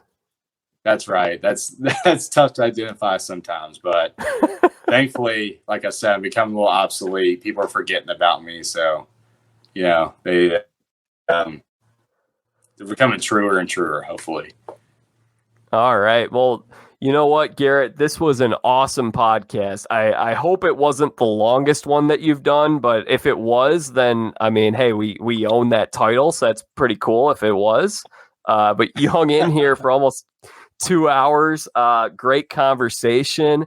What would you like to have people check out that you're working on? How can they get in touch with you, follow along? You got anything you'd like to plug here? Yes, check out Instagram page Garrett P and my golf Instagram page, Greater Performance Golf. Also have a few projects. They believe in not speaking on your goals before you accomplish them. So just stay tuned and wait on those projects. You'll see it on the gram here pretty soon. All right, good stuff. Well, that's a good opportunity for you to come back, and when those things are on the horizon, we can let everyone know about it. That's right. Back on the Jack Vita show. Hey, as long as you'll have me, I'll be coming back. Oh, good stuff. All right. Well, Garrett, this is a lot of fun, and hopefully we'll touch base. Maybe one of these majors this summer, if not college football season. Awesome, man. Let's do it. All right, y'all. That does it for my conversation with Garrett Powell from the Bachelorette Hannah Brown season. Great time having him here on the show. Really appreciate his transparency. He's a really good dude. I mean, you can see it through this episode. As I mentioned, we don't get into politics on the Jack Vita show or on my website, jackvita.com, but I 100% back Garrett in saying that your character isn't defined by your political ideology. And that's one of the things that I absolutely hate that's going on right now. Conservatives demonize liberals, liberals demonize conservatives. They make it feel like there's a moral right side and the other side is in the wrong. Folks, your character isn't defined by who you vote for. And the sad thing is, I mean, Garrett alluded to it, his character was killed by a lot of people who didn't agree with him. And again, this happens on both sides of the aisle. This happens a lot. And Garrett was just trying to say, like, guys, you know what? We may have our differences, but it's okay. It's okay for us to have differences. It's a good thing for us to have friends with people that don't see things the same as we do. And I think that's such an awesome message. I think that's really great. And I applaud him for being bold on that message and trying to communicate his message peacefully and kindly. And you know what? He admitted, you know what? There are things that I've done that are wrong. And you know, he alluded to something that he did that he feels was wrong. And I think that's one of the things, like, just because someone went on a reality show doesn't mean that we know that person. We don't know who they are. We don't know what their character is like. And they're a human being just like you or me or anyone that's listening to this show. We all have flaws. We're all imperfect people, and we're always trying to get better. And so for me and for Garrett, the best way for us to improve is to follow Jesus and to just follow the word, follow the Bible and what it says and the plan that God has called for us to live. And hey, if anyone's interested in talking about that topic, you can hit me up on social media at Jack Vita Show. My email is jack@jackvita.com. You can check out my website, jackvita.com. I'm at Jack Vita Show on Twitter, Instagram, and Facebook. Just send me a message. I'd love to talk about this stuff. And it's amazing to hear about how God has worked in Garrett's life and brought him out of the darkness, brought him into the light. Really cool to hear about how Luke Parker played a role in that too. I hope you guys enjoyed this episode of the Jack Vita Show. Hopefully, that was so much. We got into so much with baseball, the draft, college football. There was so much into this episode. Reality TV, faith, The Bachelor. it's just, I learned a lot in this episode. And guys, if you're just finding this podcast for the first time and you're a fan of Garrett's, I've had Survivor contestants on. I had Jay Starrett, who's on The Challenge. He was on my show a couple of months ago. Johnny Fairplay from Survivor. You guys can check out those episodes, and I intend to have more guests like Garrett in the future. I don't know who from the Bachelor franchise we will have next, but really applaud him and appreciate him for being the first Bachelor Nation member to come on this show. Really, again, awesome guy. Super great guy. Could not say enough good things about Garrett from my 2-hour interaction with him. Just a great guy, and I hope you guys enjoyed this episode of the show. All right, I'm going to be, as I mentioned, I'm going to be off for a little bit. So I'm going down to Fort Worth, Texas to help my sister. She's graduating from college. I want to give a shout out to her. Shout out to my sister, Laura Vita, who's been on this show a few times. Really an incredible sister, a great woman of faith, and really just so proud of her. She is graduating from Texas Christian University in about a week. So I'm going to be going down to Texas later this week and staying down there for a few days, helping her, well, watching her graduate. I had nothing to do with that, with the graduation, and then helping her move back home. So we got a full road trip all the way from Fort Worth to Chicago. So I'm going to be off the grid in terms of podcasts and probably writing for that matter too. It's probably going to be this next week. You're probably not going to have any new content from me. So the next time I'll be back, I'll be returning to Chicago by May 4th. So that week, May 4th through the 7th, new episode coming out then. Don't know precisely what it will be, but I'm sure we'll be talking sports. I'm sure we'll be talking some baseball, and we'll be gearing up for the Stanley Cup playoffs in that time of year. So guys, make sure you subscribe to the Jack Vita Show so you don't miss out on any of the great content that we have coming up, the future reality stars, guests, former athletes, writers, podcasters, lots of really great guests coming up on this show. So subscribe, go to my website, jackvita.com, get on my newsletter, click on one of my posts, and then fill out a contact card, and then you'll be emailed whenever I have new content available for you, the listeners and readers of jackvita.com. All right, guys, that was a mouthful, and I need to get some water. I need to get some sleep and edit this podcast tomorrow and get it out for you guys then. So enjoy the weekend. Enjoy this next week coming up. Keep trusting God. Again, great, awesome time with Garrett. So much wisdom there. Hopefully we'll have him back again in the near future. That's it for this episode. I'm done for today's show. Bring in the dancing lobsters.